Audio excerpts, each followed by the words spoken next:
Hello everyone, विद्यार्थी tutorials के इस ऑनलाइन प्लेटफॉर्म पे आप सभी का स्वागत है। हम आशा करते हैं आप सभी अपने घर पे सुरक्षित होंगे, स्वस्थ होंगे और मस्त होंगे। चलिए शुरू करते हैं आज का हमारा टॉपिक, जो कि रहने वाला है क्लास 10th का सेकंड चैप्टर लाइफ प्रोसेस का जो एक पार्ट है ये, वो है रेस्पिरेशन एंड रेस्पिरेटरी सिस्टम, यानी कि श्वसन और श्वसन तंत्र। देखिए, सबसे पहला जो पॉइंट है, हमें सब कुछ पढ़ने से पहले हमें ये जानना सबसे जरूरी है कि श्वसन यानी कि रेस्पिरेशन हमारे लिए होता क्या है और क्यों जरूरी है। अगर हम बात करें हमारे ह्यूमन डाइजेस्टिव सिस्टम की, तो हमने ह्यूमन डाइजेस्टिव सिस्टम में देखा था कि कैसे हमने एक कॉम्प्लिकेट यानी एक जटिल भोजन के अणुओं को सरल या सिंपल भोजन के अणु यानी फूड पार्टिकल्स में उनको तोड़ दिया, एंड में आके उनको न्यूट्रिएंट्स यानी पोषक तत्वों में उनको तोड़ दिया। लेकिन क्या पोषक तत्वों को तोड़ने मात्र से हमें ऊर्जा मिल जाती है, हमें एनर्जी मिल जाती है? नहीं। हम क्या करते हैं, हमें उन पोषक तत्वों का ऑक्सीकरण क्या करवाना पड़ता है, उनको ऑक्सीडाइज करवाना पड़ता है। उनको ऑक्सीडाइज यानी ऑक्सीकरण करवाने से हमें क्या, हमारे अंदर बनती है एटीपी। अभी एटीपी बनती कहाँ है, आपने क्लास 9 में पढ़ा होगा। हमारे जो हर सेल है, हर सेल के अंदर क्या है, हर कोशिका के अंदर एक माइटोकॉन्ड्रिया होता है। माइटोकॉन्ड्रिया क्या करता है, एटीपी फॉर्मेशन करता है, एटीपी का निर्माण करता है। अब उसको क्या करना पड़ता है, हमें पोषक तत्वों का ऑक्सीकरण यानी ऑक्सीडाइज करना पड़ता है। ऑक्सीकरण के लिए जरूरी है ऑक्सीजन। वो ऑक्सीजन कहाँ से लाएं हम? उस ऑक्सीजन की सप्लाई के लिए हम क्या करते हैं, हमारा रेस्पिरेशन, हमारा जो है श्वसन की क्रिया उस वजह से करते हैं। ठीक है। और ये कैसे होती है? आप सबसे पहले बाहर की जो एटमॉस्फेयर है या वातावरण, उसकी सांस जो है, सांस के द्वारा, ब्रीदिंग के द्वारा आप क्या लेते हो, अपनी हवा, एयर को अंदर लेते हो। फिर वो अंदर से होते हुए, विंड पाइप से होते हुए, लंग्स में होते हुए, एंड में एल्वियोली यानी कूपिका के अंदर जाती है। फिर वहां से वो जाती है खून के अंदर, और खून जो है उसको हर कोशिका तक उस ऑक्सीजन को लेके जाता है। वो खून कैसे लेके जाता है? क्योंकि जो खून है उसके अंदर क्या होता है, उसके अंदर होता है हीमोग्लोबिन, और हीमोग्लोबिन क्या होता है, आरबीसी। तो आरबीसी क्या कैरी करता है, ऑक्सीजन।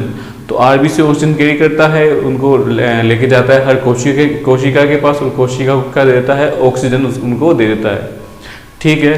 तो ये जो सिस्टम है, फिर यहाँ से मतलब खून के से यानी ब्लड से वो कोशिका के अंदर यानी सेल के अंदर कैसे गया, ये पूरा का पूरा अपन आज टॉपिक देखेंगे शुरू से लेकर एंड तक। ठीक है। सबसे पहले जैसे कि हम बात करेंगे, जिसमें हमने ह्यूमन डाइजेस्टिव सिस्टम के अंदर सबसे पहले हमने देखा था उनके सारे पार्ट्स यानी उन भागों को, वैसे हम क्या देखेंगे इस बार भी। हम सारे के सारे पहले यानी जो रेस्पिरेटरी सिस्टम है या श्वसन तंत्र है, उनके सारे के सारे भागों को देखेंगे, यानी जितने पार्ट्स है। मेजरली हम इनको दो पार्ट्स दो भागों में बांट सकते हैं। एक ह्यूमन रेस्पिरेटरी सिस्टम को दो पार्ट्स में बांटा जा सकता है। पहला तो होता है हमारा अपर, क्या होता है हमारा अपर रेस्पिरेटरी सिस्टम यानी ऊपरी श्वसन तंत्र, और दूसरा होता है हमारा लोअर रेस्पिरेटरी सिस्टम या निचला श्वसन तंत्र। ऐसा नहीं है एक ऊपर एक नीचे। ऊपर के अंदर आपके देखो क्या क्या आता है, नोज यानी कि नासिका, माउथ यानी कि मुंह, और फेनेक्स यानी कि ग्रेसनी, जो कि यहाँ इस जस्ट आपके नाड़ से ऊपर की सिर के अंदर वाला पार्ट है।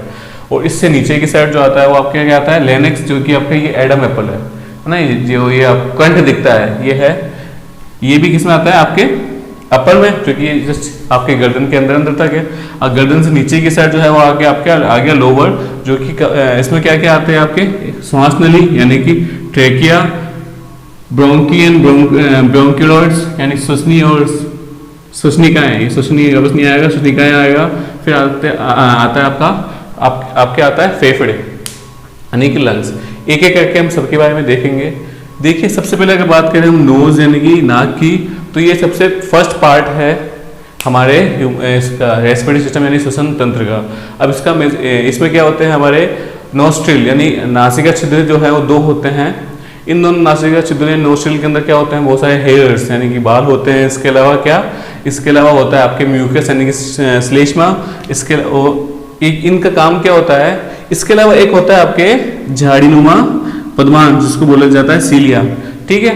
इनका काम बेसिकली क्या होता है, इसका काम होता है फिल्टर करना यानी कि छानना। आप किसको छानते हैं? ये पानी को नहीं छानते, ये एटमॉस्फेयर के अंदर, वातावरण के अंदर की जो हवा जो आप ले रहे हो उनको छानने का काम करते हैं। इसके अलावा याद रखना, नाक के अंदर बहुत पतली सी एक मेम्ब्रेन क्या होती है, एक झिल्ली होती है रक्त की यानी ब्लड की।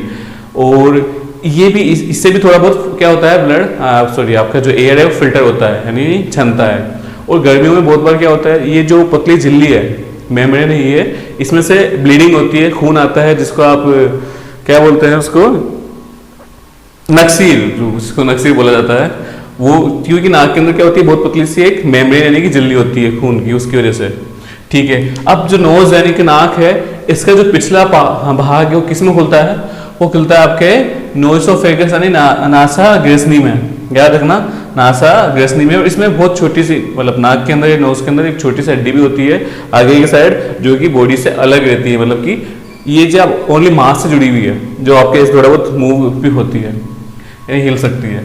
सेकंड आता है माउथ यानी कि मुंह। मुंह का इसमें रेस्पिरेटरी में इतना इंपॉर्टेंट रोल नहीं है, आप मुंह से यानी मुख से भी सांस ले सकते हैं, लेकिन हम जो है नाक से सांस लेने को प्रेफर करते हैं। क्यों? क्योंकि आपके मुंह के अंदर बाल नहीं है, आपके मुंह के अंदर सीलियाँ नहीं है, आप मुंह के अंदर से आपके एयर जो है उसको फिल्टर नहीं कर सकते, इसलिए हमें अपने नाक से ही सांस लेना चाहिए। इसके बाद में आता है आपके फेनेक्स यानी कि ग्रेसनी। सेम काम है इसका, जैसे मैंने आपको ह्यूमन डाइजेस्टिव सिस्टम में बताया था कि ह्यूमन जो पाचन तंत्र, मतलब मानव पाचन तंत्र में जैसे इसका कार्य होता था, सेम कार्य है इसका यहाँ पर भी, कि ये एक फ्लास्क नुमा संरचना होती है और इसके ये कॉमन यानी उभयनिष्ठ भाग होता है, कॉमन पार्ट होता है ह्यूमन रेस्पिरेटरी सिस्टम में और ह्यूमन डाइजेस्टिव सिस्टम में, यानी कि मानव पाचन तंत्र में और मानव श्वसन तंत्र में, दोनों में उभयनिष्ठ भाग रहता है। उसके 3 भाग होते हैं, ये एक तो होता है नोसोफेगस, ओरोफेगस और हाइपोफेगस, यानी कि नासा ग्रेसनी, मुख ग्रेसनी और अधो ग्रेसनी।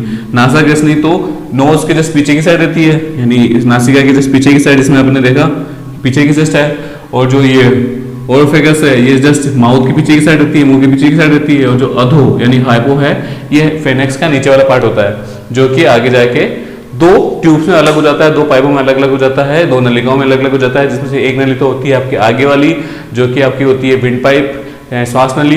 पीछे की साइड जो दूसरी पाइप होती है उसको कौन क्या होता है, वो आपकी होती है भोजन नली या फिर आपको आहार नली या इसोफेगस। ठीक है, इस फेनेक्स के नीचे की साइड विंड पाइप जो होता है ना, जो श्वास नली होती है, उसके ऊपर एक बॉक्स होता है, उसके ऊपर एक बॉक्स नुमा संरचना होती है, जिसको क्या बोला जाता है, जिसको बोला जाता है आपके लेनेक्स या स्वर यंत्र। याद रखना, लेनेक्स या स्वर यंत्र। इसके ऊपर की साइड एक घाटी नुमा संरचना होती है, एक फ्लैप लाइक स्ट्रक्चर होता है, जिसको अपन एपिग्लोटिस बोलते हैं, जिसके बारे में अपन ने जो लास्ट टॉपिक था उसमें देखा था। इसमें वापस अपन देखते हैं, क्यों? क्योंकि थोड़ा ह्यूमन पार्ट है दोनों का। और ये जो फ्लैप लाइक स्ट्रक्चर है, घाटी नुमा संरचना है, इसको एपिग्लोटिस या घाटी ढक्कन बोलते हैं। इसका मेजर काम क्या होता है कि जो फूड पार्टिकल्स है, यानी कि भोजन के अवयव है, भोजन के कणों को श्वास नली यानी कि किसमें, विंड पाइप में या ट्रेकिया में जाने से रोकना। ठीक है, इसके बाद अब बात करें आपके एडम एप्पल की। इसको ही बोला जाता है आपके लेनेक्स स्वर यंत्र। ठीक है, जो कि आपके क्या है, स्वर तंत्र, ये जो दिख रहा है आपको।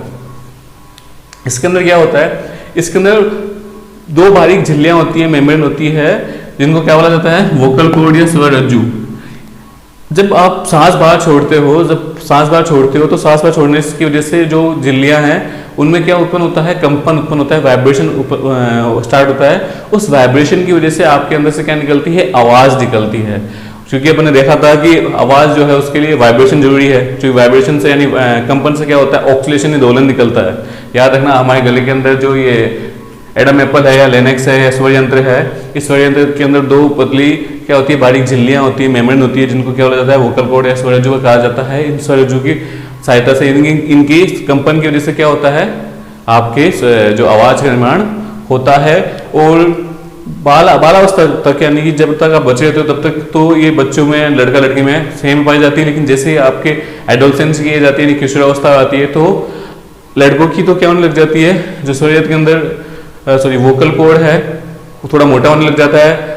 और जो फीमेल की बात की जाए, लड़कियों की बात की जाए, तो क्या होने लग जाता है, पतला, जिसकी वजह से लड़कियों की जो आवाज़ है वो तो कैसे होने लग जाती है, तीखी और मतलब कि हाई पिच की, और जो लड़कों की आवाज़ है वो कैसे होने लग जाती है, भारी या लाउड। ये था अपना अपर रेस्पिरेटरी सिस्टम, जो कि ज़्यादा था नहीं इसमें, कि नोज है, नाक होता है, नाक के अंदर 2 छेद होते हैं, छिद्र, जिसे नासिका छिद्र यानी कि नोस्ट्रिल, नासिका तो क्या बोला जाता है, नोस्ट्रिल कहा जाता है। इसके अलावा इसके अंदर हड्डी होती है और इसके अंदर सीलिया और म्यूकस होता है, जाड़ीनुमा पदवांश और श्लेष्मा होती है। इसके अलावा इसका जो पीछे वाला पार्ट है, नेसोफेगस है, नासिका ग्रेसनी कहलाता है। इसके बाद जो नेक्स्ट आता है माउथ जो है इतना इंपॉर्टेंट यानी महत्वपूर्ण जो रोल यानी भूमिका नहीं निभाता है। और इसके अंदर से हमें ज़्यादा प्रेफर यानी हम ज़्यादा इसको अहमियत नहीं देते सांस लेने के लिए, क्योंकि इसके अंदर इससे द्वारा ली गई जो सांस है, जो ब्रीदिंग है, वो क्या नहीं रहती, प्योर नहीं रहती। इसके बाद में फेनेक्स अपने देख लिया कि इसके 3 पार्ट होते हैं, कॉमन पार्ट होता है, और लेनेक्स का अपने देख लिया। इसके बाद आता है lower respiratory system. Lower respiratory system के अंदर या निचला श्वसन तंत्र के अंदर जो पहला पॉइंट है वो हमारा है ट्रेकिया यानी कि श्वास नली। ठीक है, ये 5 इंच की लंबाई होती है इसकी, और इसके अंदर देखो सी आकार के क्या पाए जाते हैं, छल्ले पाए जाते हैं। सी शेप के हेलाइन कार्टिलेज के बने हुए क्या होते हैं, छल्ले होते हैं, कप्स होते हैं। इनका बेसिक काम क्या होता है, अब देखो श्वास नली के अंदर या जो ट्रेकिया है इसके अंदर क्या होता है, म्यूकस भरी हुई होता है। अब इसमें क्या एपिलिथियम होता है, जिसकी वजह से इसमें क्या म्यूकस यानी श्लेष्मा बनता रहता है, जिसका मेन काम क्या होता है, हवा को छानना। अब जब आप सांस बाहर छोड़ते हो तो ये जो है ट्रेकिया, ये श्वास नली क्या पिचकना शुरू हो जाती है। अगर ये सी शेप के छल्ले ना हो उसमें तो क्या हो जाएगी, ये जो श्वास नली जो ट्रेकिया आपस में पूरी कंप्लीटली चिपक सकती है, जिसकी वजह से आप अगली बार सांस ना ले पाओ और अगली बार वो शायद खुले ना। इसकी वजह से इसके अंदर क्या होता है, सी शेप के छल्ले होते हैं, सी शेप के रिंग्स होते हैं, जो क्या करते हैं, इनको आपस में चिपकने से रोकते हैं। ये कुछ इस शेप के होते हैं, पीछे से थोड़ी जगह खाली होती है, जिससे आप सांस बाहर निकालते हो तो ये क्या आपस में पास आ जाते हैं और क्या हो जाता है, ये एक दूसरे से टच हो जाते हैं, है ना, यहाँ से टच हो गए एक दूसरे से। अब इससे ज्यादा वो क्या नहीं होते, क्लोज नहीं जाते, और जब आप वापस सांस लेते हो तो वापस से दूर हो जाते हैं और फैल जाते हैं। ठीक है, ये हो गया ट्रेकिया का। इसमें सी आकार के उपस्थिति छल्ले होते हैं, उपास्थि यानी कार्टिलेज के छल्ले होते हैं। ये जो ट्रेकिया है आगे जाके 2 मेन प्राइमरी जो बोल सकते हैं ट्यूब्स में खुलती है या जो नालिकाओं में खुलती है, उन नालिकाओं को ही केवल नाम दिया हुआ है श्वसनी या ब्रोंकियन श्वसनलिकाएं यानी ब्रोंकियोइड्स।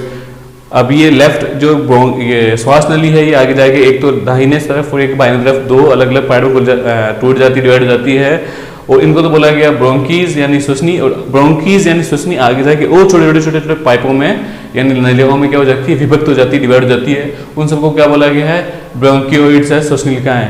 अब जितनी भी श्वसनलिकाएं होती हैं, ब्रोंकियोइड्स होती है, उनके एंड में क्या होता है, उनके अंतिम सिरे के ऊपर एक गुबानुमा स्ट्रक्चर यानी गुबानुमा संरचना होती है, जिनको क्या बोला जाता है, एल्वियोली यानी कि कूपिका जिनको कहा जाता है। अब ये जो कूपिका होती है, ये जो एल्वियोली होती है, इसके अंदर से ही गैसों का आदान प्रदान यानी एक्सचेंज ऑफ गैसेज यहीं पे ही होता है। और ये जो है ना लोअर रेस्पिरेटरी सिस्टम जितना आपने देखा है, जिसमें आपके ब्रोंकीज एंड जो लंग्स है, सॉरी ब्रोंकीज ब्रोंकोइड्स, इसके अलावा एल्वियोली यानी श्वसनी श्वसनिकाएं और कूपिकाएं, ये सारे के सारे कहाँ किसके अंदर पैक रहते हैं, इस सारे के सारे रहते हैं लंग्स यानी कि फेफड़ों के अंदर या फुसफुस के अंदर पैक यानी अंदर विद्यमान रहते हैं, उपस्थित रहते हैं। आपके पास एक जोड़ी लंग्स यानी फेफड़े होते हैं, जिसमें से याद रखना जो आपका राइट यानी दायां वाला जो फेफड़ा होता है वो लेफ्ट वाले से अपेक्षाकृत क्या होता है, छोटा होता है और थोड़ा चौड़ा होता है। इसके अलावा जो बात की जाए जो लेफ्ट वाला है और राइट वाला, इस पर ये लोबीज में यानी कि कुछ पट्टिकाओं में अलग अलग बटे हुए होते हैं। और याद रखना जो आदमी यानी जो मेल्स होते हैं उनके जो लंग्स होते हैं औरतों के कंपैरिजन में क्या होते हैं, थोड़े वेट वाले यानी कि भारी होते हैं एज कम्पेयर टू वुमेन्स की बात की जाए। इसके अलावा 2 पार्ट अपने और रह गए हैं, वो है कि आपका डायफ्राम और इंटरकोस्टल मसल्स। डायफ्राम को नहीं बोलते मध्यपट, ये होता क्या है, तो जब आपने अगर बात देखें तो अपना जो ये पूरा का पूरा रेस्पिरेटरी सिस्टम है ये कहाँ है, रिब केज यानी कि पसलियों के मध्य स्थित है। अब पसलियों की बात की जाए तो पसलियों के नीचे जैसे अगर बात करिए जो पसलियां हैं तो पसलियों के नीचे की साइड, यहाँ की साइड क्या होता है, एक मांस का या क्या होता है, एक शीट होती है, एक परत होती है, जिसको क्या कहा जाता है, मध्यपट या डायफ्राम कहा जाता है, जिसकी गति ऊपर की साइड और नीचे की साइड होती है। ठीक है, और जिसकी वजह से आप क्या सांस में लेने पाने में सहायता प्राप्त होती है। उसके अलावा नेक्स्ट जो है इंटरकोस्टल मसल्स, इसको हिंदी में भी इंटरकोस्टल मसल्स ही कहते हैं, या फिर इसको आंतरिक कोस्टल मांसपेशियां कहा जा सकता है। अब ये क्या होता है, आपकी जो रिब केज यानी पसलियां हैं, पसलियों का अगर आप डायग्राम देखते हो तो उसमें क्या होता है, आपको ओनली हड्डियां दिखती है ना। उन हड्डियों के पीछे नहीं होता है आपका ये जो फेफड़े यानी जो लंग्स है, वो हड्डियां, उनके हड्डियों के पीछे की साइड क्या लगा होता है, मांस लगा होता है। याद रखना उस पीछे क्या लगा होता है, मांस। तो अंदर एक पूरा एक जाल सा बन गया, एक मतलब पिंजरा सा बन गया, जिस पिंजरे के अंदर की साइड क्या लगाया हुआ है, एक मांस ये मसल्स लगी हुई है, तो वो अंदर की साइड क्या होता है, एक स्पेस बन जाता है जिसको क्या बोला जाता है, इंटरकोस्टल मसल्स, जो कि हेल्प करता है रेस्पिरेशन के अंदर। इसके बाद का जो टॉपिक है, जो कि इसका लास्ट टॉपिक है, वो है हमारे इसकी फिजियोलॉजी यानी कि क्रियाविधि।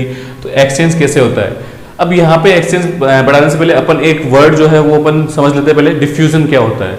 देखो डिफ्यूजन के लिए अगर आपने 9th क्लास में ध्यान से पढ़ा हो तो डिफ्यूजन 9th क्लास में आया था। डिफ्यूजन क्या होता है या विसरण क्या होता है कि उच्च सांद्रता से निम्न सांद्रता की ओर गमन, यानी हाई किसी भी सब्सटेंस का, किसी भी गैस मतलब किसी मैटर का हाई कंसंट्रेशन से लो कंसंट्रेशन की ओर जाना क्या कहलाता है, हमारा डिफ्यूजन या विसरण कहलाता है। इसकी वजह से इसके बहुत सारे अपन ने 9th क्लास में एग्जाम्पल भी देखे थे, जिसमें कि देखा था अपन ने जी अंडा है, उसका जो येलो कलर का लिक्विड बाहर नहीं आता, लेकिन जब हम उसको उबालते हैं तो पानी जो है उसके अंदर चल जाता है। ये अपने अलग इसके एग्जाम्पल देखे थे, तो ये चीज यहाँ पे काम आएगी।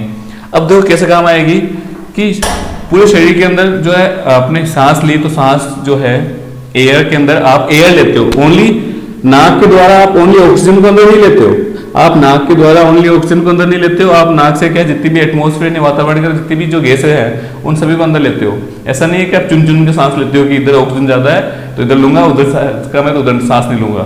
तो आपने सारी की सारी ली, जिसमें आपके 78% नाइट्रोजन ऑक्सीजन सब कुछ थोड़ी बहुत अंदर आ गई। एंड में आते आते कुपिकाओं तक ऐसा ही रहा। कुपिकाओं के लिए मैं एक क्या करता हूं, मैं एक ये बना दिया मैंने एक कुपिका, ठीक है। अब कुपिका के ऊपर क्या होता है, कुपिका के ऊपर बहुत छोटी छोटी रक्त नलिकाओं का जाल बिछा हुआ रहता है, बहुत छोटी छोटी क्या ब्लड वेसल्स की पूरे के पूरे जाल बिछा हुआ रहता है। अब इसको कैसे समझ सकते हो आप, इसके लिए अपन एक एग्जांपल लेते हैं। जैसे मान लो आपका एक गुब्बारा है, जिसको आपने गुब्बारे को भर दिया ना, गुब्बारा ले लिया आपने, एकदम किसी भी कलर का, येलो कलर का आपने गुब्बारा ले लिया, इमेजिनेशन करो, और आपने क्या किया, एक धागा ले लिया लाल कलर का है ना, उसको आपने गोंद में डाला, गम में डाला, और फिर आपने उस एक सिरे को पकड़ के दूसरे सिरे को उसके चारों तरफ आप लपेट रहे हो, तो कैसी शेप बन जाएगी। वैसे की वैसे क्या होता है, एल्वियोलिस के चारों तरफ क्या लपेटी होती है। अब ये उस गुब्बारे को तो मान लिया अपने एल्वियोली, और जो धागा है उसको अपने क्या मान लिया, उसको मान लिया हमने रक्त वाहिनियां यानी कैपिलरीज। तो कुछ कैपिलरीज ऐसे इस प्रकार से होगी, है ना, इधर ऐसे जा के, और एक सिरा जो है पीछे की साइड से होते हुए निकल गया इधर की साइड, ठीक है। अब ये इस तरह का स्ट्रक्चर होता है। अब इसको थोड़ा अपन जूम कर लेते हैं, थोड़ा इसको जूम पास से देखते हैं। इसके लिए क्या करता हूं मैं मानता हूं कि एक जो रक्त नलिका है वो कुछ इस प्रकार से होते हुए यूं जा रही है, ठीक है। अब आपने क्या किया, आपने सब सांस ली, तो सांस के द्वारा आपने क्या किया, इसमें मिक्सचर ऑफ एयर, मतलब कि आपने जितनी भी हवा के अंदर जितने भी गैसों का मिक्सचर था, इसमें आपने सब कुछ ले लिया, जिसमें आपने इसमें O2 ऑक्सीजन भी है, कार्बन डाइऑक्साइड भी है, अदर गैसेस भी है। लेकिन अगर बात करो इसके अंदर, इसके अलावा नाइट्रोजन भी है ना। लेकिन यहां तक इसकी बात करूं, उस ब्लड के अंदर जो इसमें ब्लड आ रहा है, तो याद रखना, आपको पता होगा फेफड़ों के अंदर जो ब्लड आता है वो कैसा होता है, इम्प्योर या अशुद्ध। अशुद्ध का मतलब क्या है, डीऑक्सीडाइज, यानी कि ऑक्सीजन नहीं है उसके अंदर। मतलब कि यहां तक का जो ब्लड है, यहां तक का जो ब्लड है, यहां तक का ब्लड वो कैसा है, इम्प्योर। इम्प्योर यानी कि अशुद्ध है। इसका मतलब कि इसके अंदर क्या ज्यादा है, CO2 ज्यादा है और O2 कम है, ठीक है। यहां तक का मैटर ऐसे ही रहा। अब आपने यहां देखा, यहां पे ऑक्सीजन क्या है, ज्यादा है। यहां देखो, ओनली अपन ऑक्सीजन की बात करते हैं, ऑक्सीजन यहां पर ज्यादा है, ऑक्सीजन यहां इस ट्यूब के अंदर या इस नलिका के अंदर क्या है, ऑक्सीजन कम। और बीच में क्या है, एक बहुत पतली सी लेयर है किसकी, इसकी सेल्स की या टिश्यू की। तो इससे क्या होगा, विसरण होगा, डिफ्यूजन होगा। अब डिफ्यूजन से क्या होगा, विसरण से क्या होगा, इधर ऑक्सीजन का सांद्रता ज्यादा, इधर ऑक्सीजन की सांद्रता कम, यानी इधर ऑक्सीजन का क्या कंसंट्रेशन हाई, इधर क्या ऑक्सीजन का कंसंट्रेशन लो। तो ऑक्सीजन यहां से यहां जाएगी, धीरे धीरे ऑक्सीजन कहां जाएगी, इस कैपिलरीज के अंदर। तो भाई ऑक्सीजन इसमें आ गई, जितनी सारी नहीं आती है, जितनी आ सकती है उतनी इसमें आ गई, ठीक है। ये तो अपना हो गया ऑक्सीजन का काम। अपन बात करते हैं CO2 के लिए। अब देखना है बस CO2, यहां तक आप बात करते हो, आपने देखा था CO2 यहाँ पे, CO2 ज्यादा है यहाँ पे, क्योंकि आपने पूरा का पूरा CO2 ही प्रोड्यूस कर दिया। अब CO2 कैसे बनी, ये भी एक क्वेश्चन है। तो याद रखना, जब ATP का निर्माण होता है, जब आप क्या करते हो, किसी भी पोषक तत्व, किसी भी न्यूट्रिएंट्स का क्या करते हो, ऑक्सीकरण करते हो या उसको ऑक्सीडाइज करते हो, तो उत्पाद के रूप में क्या बनती है, उत्पाद के रूप में बनती है कार्बन डाइऑक्साइड, हानिकारक कार्बन डाइऑक्साइड, जो कि आपके जहां से आपने लिया था ऑक्सीजन, कहां से लिया था, खून से, तो वही क्या करता है, वापस उसको खून में ही दे देती है, वो सेल कोशिका उसको खून में दे देती है, और वही खून क्या हो जाता है फिर इम्प्योर, अशुद्ध खून यहां तक आ गया। अब यहां पे क्या है, कार्बन डाइऑक्साइड ज्यादा है, और यहां बाहर से लिया, बाहर तो कितना है 0.03 या ज्यादा 0.04 बोल सकते हो, 0.04%, जबकि यहां तो ज्यादा है, यार शायद 10, 20, 30 इसके आसपास परसेंटेज है। यहां पे कार्बन डाइऑक्साइड ज्यादा, यहां पे कार्बन डाइऑक्साइड कम, तो ज्यादा से कम, यहां हाई यहां लो, तो क्या होगा, हाई टू लो होगा, डिफ्यूजन विसरण होगा उच्च सांद्रता से निम्न सांद्रता की ओर। तो इससे क्या होता है, यहां इस ट्यूब के अंदर जो कार्बन डाइऑक्साइड है वो तो कहां चली गई, उस कुपिका या उस एल्वियोली के अंदर चली गई, उस एल्वियोली के अंदर चली गई कार्बन डाइऑक्साइड, और जो ऑक्सीजन है वो उस एल्वियोली कुपिका से कहां चली गई, उस ब्लड वेसल यानी कि उस रक्त नलिका में। और इस तरह से यहां पे जो आपको खून मिलेगा, यहां पे जो ब्लड मिलेगा इधर की साइड, जो बाहर की साइड निकलता है, उसके अंदर ऑक्सीजन ज्यादा होगी, क्योंकि सारी की सारी ऑक्सीजन इसमें आ गई, उस कार्बन डाइऑक्साइड में चलेगी तो ऑक्सीजन ज्यादा होगा और CO2 कम होगा।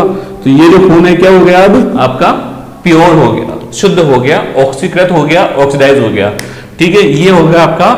और ये जो है फर्स्ट टाइम एक्सचेंज है जिसमें एल्वियोली और ब्लड वेसल्स के मध्य, यानी कि कुपिका और रक्तवाहिनियों के मध्य हो रहा है, तो इसको बोलते हैं आप एक्सटर्नल एक्सप्रेशन या बाह्य श्वसन। ठीक है, अब यहां तो हो गया। अब सेम जो है एक्टिविटी कहां होती है, आपके टिश्यू के अंदर, कोशिकाओं के अंदर, ऊतकों के अंदर। जैसे मान लो ये आपके क्या आ गई, एक ब्लड वेसल है, एक कुपिका जा रही है, सॉरी ब्लड वेसल यानी रक्तवाहिनियां जा रही है, यहां पे एक टिश्यू ले लिया, एक सेल ले लिया मैंने, है ना। अब इसको क्या चाहिए, इसको एनर्जी चाहिए, ऊर्जा चाहिए उस ऊतक को, उस टिश्यू को। अब उसके लिए क्या करेगा, वो ATP फॉर्मेशन करेगा, उसको ऑक्सीजन चाहिए। अब ये जस्ट अभी लंग से होते हुए हार्ट में गया, मतलब फेफड़ों से होते हुए दिल में गया, दिल से पूरे शरीर में चलाया गया, अच्छा खून, प्योर खून, ऑक्सीडाइज्ड ब्लड, है ना। तो इसमें क्या है, ऑक्सीजन का अमाउंट ज्यादा है और कार्बन डाइऑक्साइड का अमाउंट बहुत कम। अब आपको इधर की साइड चाहिए ऑक्सीजन, और आपने लास्ट टाइम जो ऑक्सीजन ली थी उसको आपने यूज, लास्ट टाइम जो इसने ऑक्सीजन ली थी उसको इसने यूज कर लिया, जिसकी वजह से यहाँ पे इसके अंदर ऑक्सीजन जो है उसका यूज करने की वजह से उसका अमाउंट तो क्या हो गया, कम, और कार्बन डाइऑक्साइड का अमाउंट क्या हो गया, ज्यादा। अब देखना, इधर पहले ऑक्सीजन की बात करते हैं, ऑक्सीजन ज्यादा और कम, ज्यादा और कम, तो क्या होगा, ऑक्सीजन यहां से यहां, ऑक्सीजन जाएगी आपके इधर से इधर, यानी कि आपके जो ट्यूब है या ब्लड वेसल्स है, रक्तवाहिनियों से कहां जाएगी, उस टिश्यू या उस ऊतक के अंदर। जबकि अगर बात करूं मैं कार्बन डाइऑक्साइड की, तो कार्बन डाइऑक्साइड अंदर उसने भाई लास्ट टाइम जो उसने ऑक्सीजन ली थी उसको यूज कर लिया, एक्टिव बना ली, जिसकी वजह से अंदर की साइड क्या बढ़ गया, कार्बन डाइऑक्साइड की सांद्रता बढ़ गई, कंसंट्रेशन बढ़ गई, तो हाई है, बाहर की साइड लो है इधर। मतलब यहां तक तो आ रहा है आपका प्योर।